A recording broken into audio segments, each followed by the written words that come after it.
welcome to the lecture on brand positioning and repositioning. In this lecture, we are continuing our discussion on this topic. If you recollect, the last discussion that we had in the previous lecture was at the point where we were trying to create space in the minds of the consumer, and we also discussed that the mind of the consumer is very crowded, and no matter which product category we take, we will see that every product category has a reasonable number of brands that are crowding his mind space. And therefore, if you wish to create space in the mind of the consumer with your own brand, with your own product, you will have to apply at least 3 principles with which you can hope to place your brand in his mind, where he can occupy an unoccupied space with a brand, with an idea which is relatively new and which sticks. Now, we also saw 3 ways in which we can create space in the minds of the consumer, and those 3 ways were innovation, experience and unique emotional response.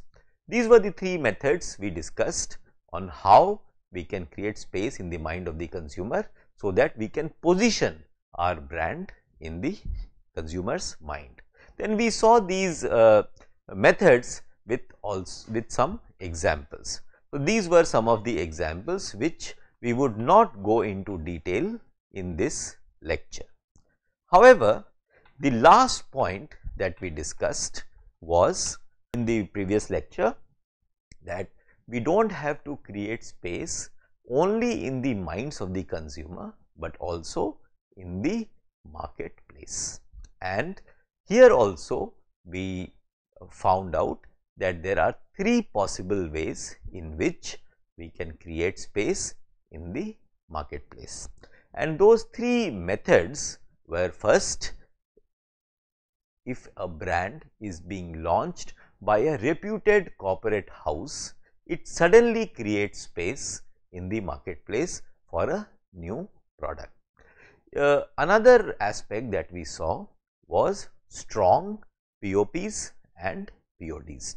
We also discussed in a very elementary manner what is POP and what is POD, which is points of parity and points of difference.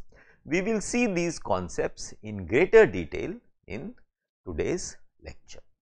And then finally, the method that we discussed was identify and exploit a gap. Now, this is not very easy to do, and even if you identify, exploiting that gap requires a Herculean task.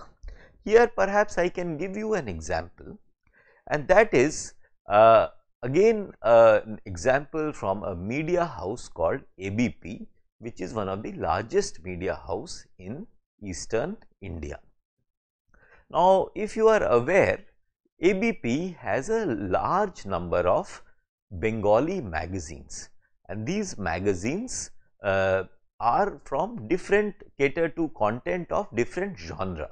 For example, there is a magazine called Shananda, which is something like English or a Bengali version of Femina magazine. So, Shananda is one such magazine which comes out of ABP media house. Then there is another magazine that they have, which is called Desh. This magazine is very old. It is nearly 100-year-old, and it represents the literary and intellectual tradition of Bengal. This is a very respected magazine in Bengal and in Bengali language. Another magazine that they have, that ABP house has, is called Anand Lok. It is something like Star Dust, where it talks about stars of the cinema world and their lives and their public life, private life, what is happening in their career and so on so forth. So, that is a magazine called Anand Lok. And then there is a magazine called Anand Mela. Anand Mela is a magazine which is for children, where you have children's stories and comics and so on so forth. And Anand Mela is for children up to 12, 13, 14-year-old. So, this is from about 8-year-old to about 10, 12-year-old children. This magazine caters to the need of such people in that age bracket. Now, at one point of time, ABP decided, or it felt, or perhaps it identified, that there is an age group of about 13 to 20 or 14 to 20, the adolescents, for whom they do not have any product, any magazine in the Bengali language. So, they decided that this gap, we have realized that it exists and we must fill this gap with a new product. And since the SBU, the strategic business unit that is dealing with this, is Bengali magazines, so the new product will have to be another Bengali magazine. And then a new Bengali magazine was launched, and that was called Unish Kudi.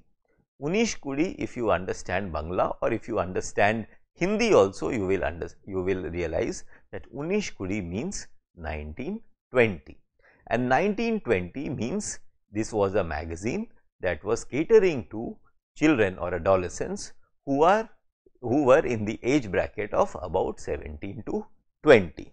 Now, you must, being a marketer, should be able to appreciate the business potential of this magazine, because 18 to 20 years is the period when students they are largely students, and they are in their undergraduate studies. They are perhaps they have just completed their school and they have entered the college. So, if that is the target audience for which this magazine was created.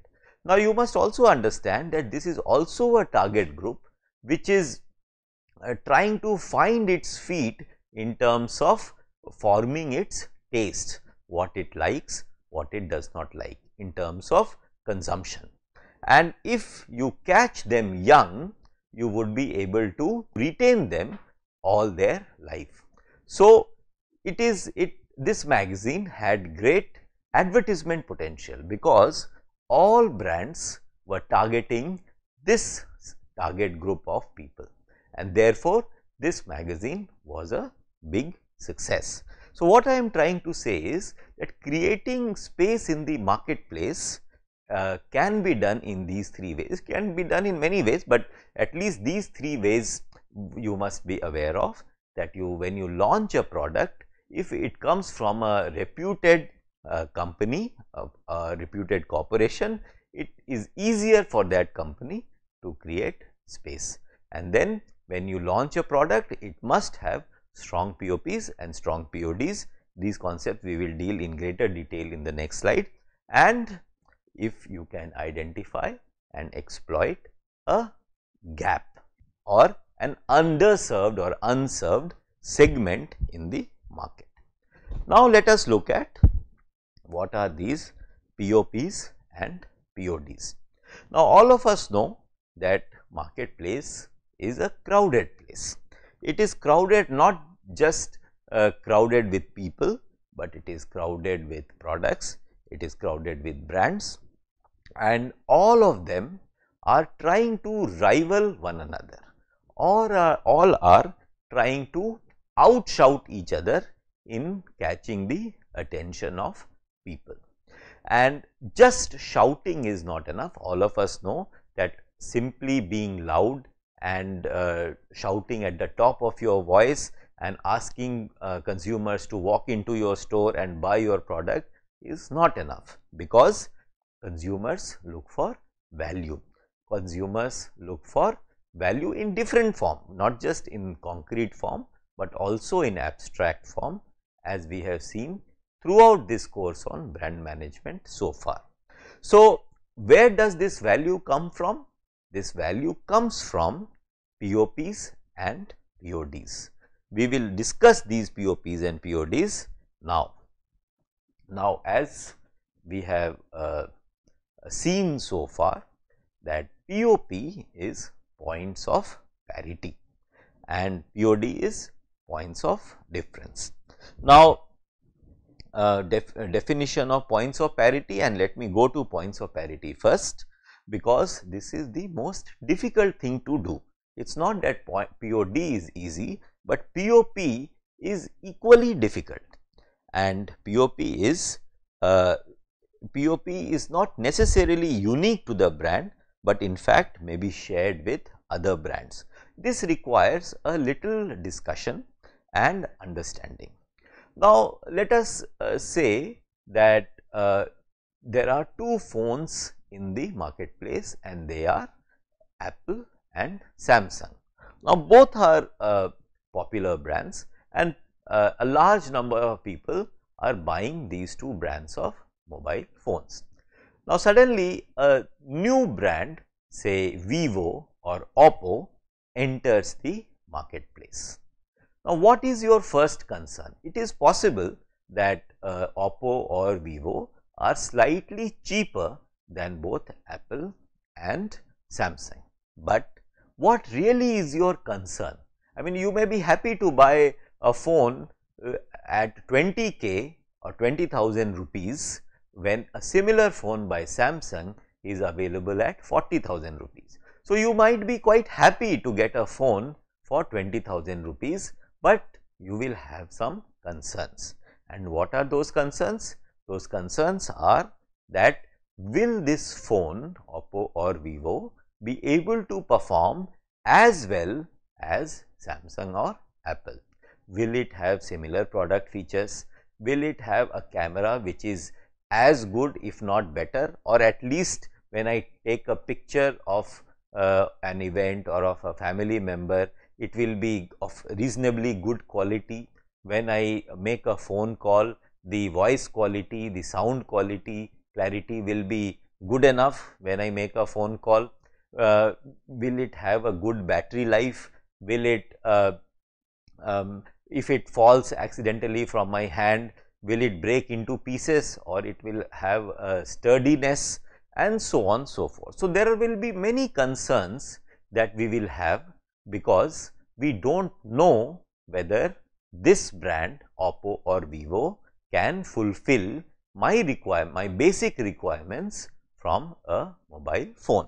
Now, when this company Oppo or Vivo are launching a mobile phone in the marketplace which rivals Samsung or Apple, they will have to ensure that the service or the product features that are offered by Samsung and Apple, at least the basic functions, are also available in their product. Because if they are not available, consumers may not even want to try it out, try a new brand, and therefore your product will fail. So, it is very, very important that when a new brand or a new product is being launched in the marketplace, they must look at this idea called points of parity. So, what they must do? They must look at their competitors and see what are the product features that competitor is offering, and the new brand or the new company must decide point by point that yes, if this is a product feature available in my competitor, I will also give this product feature, and point by point it must consciously decide whether it is offering or it is not offering. And if it decides that it is not offering a certain product feature, it better have good reasons to argue that why it is not offering a certain product feature. And they may say that it is fine, a product which is charging 40,000 rupees can offer that feature, and since I am charging 20,000, this product feature is not necessary and it is not a feature that people generally use. So, this is something that every product manager and every brand manager must think about, because only if you have points of parity you can move to points of difference, because points of parity, when it becomes a lack, which means there are certain product features which are present in the competitor but not present in your product, can become a deterrent for a consumer to go ahead and buy your product. So, it is very, very important that a product manager and the brand manager thinks about this idea called points of parity and matches point by point all, if not all, at least majority of the product features that a competitor brand is offering. Another point here that we must look at is that it is true that your product may not be an exact substitute of another product, and you may be offering something new, you may be offering something different, and in that case this points of parity may not be fully applicable to your brand. But even if that is the case, you must think about this concept called points of parity, and with awareness you must either accept or disregard certain product features which you are offering or you are not offering. So, that is what I think points of parity is, and it is perhaps more important for long term survival of your brand than even points of difference, because points of parity assures the customer that your product will actually deliver the basic services.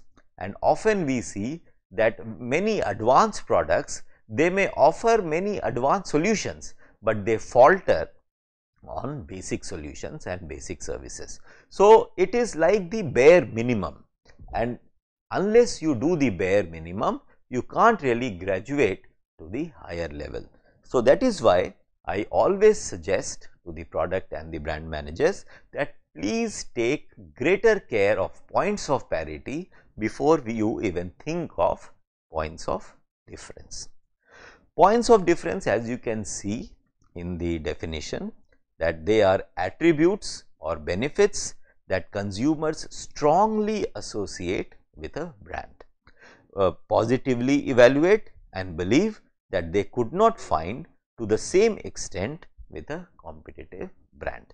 Now, see, this of course, because we are doing a course on brand management. So, the very idea of brand is that it distinguishes one from the other. So, points of difference is an obvious thing that it will happen if you are talking about a brand and you are managing a brand. However, in this case, and when it comes to POP and POD, POD is slightly different. POD is more at the product level rather than at the brand level. It can be at the brand level also, but it is more concrete and it is more at the level of product features. At the brand level, as I have said earlier, you can also think of POD, for example, difference between Lux and Lifebuoy. Lux is like a soap for celebrities and Lifebuoy is a germ kill. It helps you in leading a hygienic life. So, that can also be considered as points of difference, but here it is more about attributes and benefits that consumers strongly associate with a brand which they do not find in the competitor's brand. If you want, we can give you an example, and that example is, again let us go back to the idea, the product called mobile phones. You see that Oppo phone, Oppo brand, they advertise themselves as camera phone. They always call themselves as camera phone. Now, it is not that in Apple phone or in Samsung you do not have camera, all of them have camera, but Oppo is presenting itself as not just a phone, but it is a camera phone. alright. And I often, because I belong to a telecom sector and I have spent some time there and I perhaps understand a little more. So, I remember that at one point of time we used to joke about this fact that there are three types of phones in telecom industry, and those three types were: first category we used to call as just a phone, alright. So, a phone which is just a phone, which is not anything else. Today perhaps we will call feature phones as just a phone. So, first category we discussed or we thought was in telecom industry, that a phone which is just a phone. The second category, which we will also talk about, which we will often joke about at that time, today it is a reality, but at that time we will joke about it and we will say it is also a phone. So, first category just a phone, second category also a phone. So, it is many things and it is also a phone. So, like I have given you the example of Oppo. Oppo says that it is not a phone, it is a camera phone. So, second category we used to talk about is also a phone. And third category was like an exclamation, is it a phone? And that is how we will speak. So, when you look at the phone, you will realize that perhaps it is not a phone, it is something else. So, for example, an Apple Watch, which also performs the function of a phone. So, we will probably move in that direction, and the nature or the shape and the form of phone will change over a period of time, and it will start becoming available in many different forms. So, what I am trying to say is that in these three categories of just a phone, also a phone, and is it a phone, in these three categories we can see how we apply the ideas of points of parity and points of difference. If this is clear, let us move forward. Now, how do we choose POPs and PODs? If you take a look at this slide, you will see that there are two aspects to it. One is desirability criteria and second is deliverability criteria. One is from consumer's perspective and second is from the firm's perspective. Now, desirability means what? It should be desirable, and desirable to whom? Desirable to consumer, obviously consumer, because it is the consumers who would buy your product. Now, how do you structure or how do you define this desirability criteria? Since we are looking at it from consumers perspective, we must understand that desirability will come from it being a personally relevant POP and POD. So, for example, say in a phone, if you give an option of customization of the screen, now all phones nowadays give customization of screen, but you know that Samsung offers an edge phone, and in that edge phone you can select some apps which you use more often. Now, this is relevant to everybody because in every phone you have 20, 30, 40, 50 apps. However, what you use regularly is only 5-6 apps. So, is it possible to have an edge, have a band where only those 4-5 apps which you use regularly are displayed? Now, if you can do that technologically, it becomes very desirable. So, this from a consumer's perspective is definitely relevant and desirable. If you realize that in one band you can put only 3 because screen is small, and you can put only 3 or 4 apps on that band in that edge. So, is it possible that band is actually a dynamic band, alright, and as you use those apps, the apps which get figured, which get displayed in that band also keeps changing. So, through technology you can achieve that, and maybe some brand like Samsung might be able to do, Oppo may not be able to do. So, this way what happens is while you are offering a feature which Samsung can do and Oppo can also do, but Samsung can do it slightly better because it is charging more money and therefore it can invest in better technology. So, this way Samsung becomes distinctive and it becomes superior to another brand which is making its product available at a lower price. So, this is how desirability criteria can be understood from a consumer's perspective.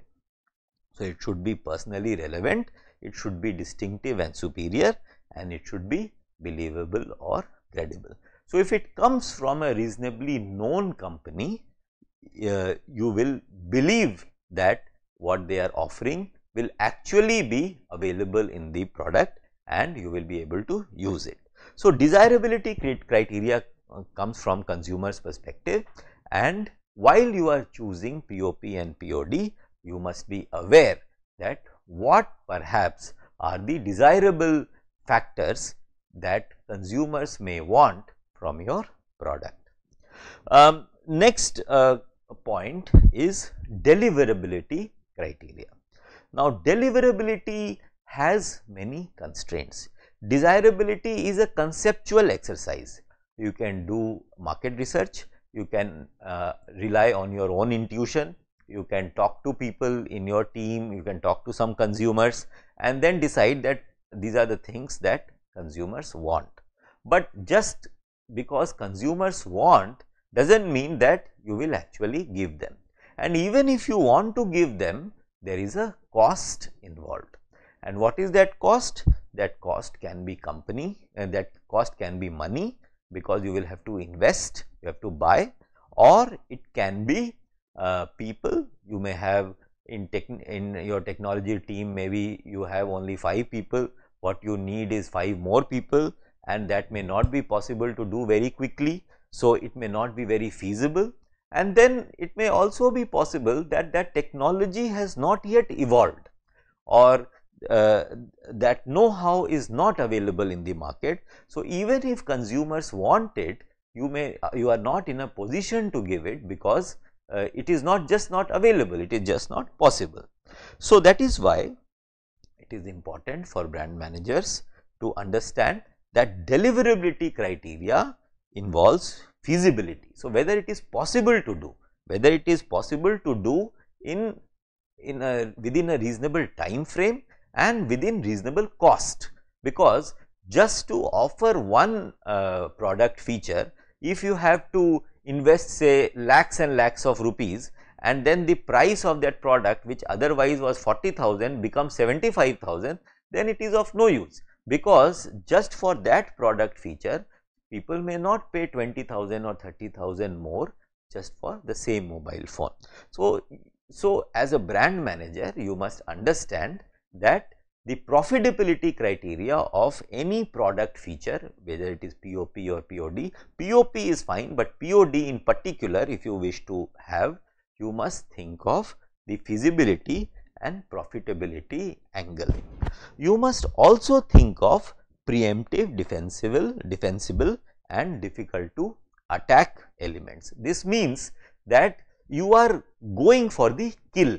You are trying to have a product feature, a POD, which nobody else has, or and you are doing it in such a manner that even if someone tries to copy it, they will not be able to copy it very easily. And this often happens through the idea of design. So, when you do it differently, when it looks different, when the elegance, the aesthetics you change as per your designer's ability, you can copyright it and you can prevent others from copying it. So, these are the factors that you must consider when you are thinking of choosing your POPs and PODs. Again, desirability criteria from consumer's perspective and deliverability criteria from the firm's perspective. Thank you very much.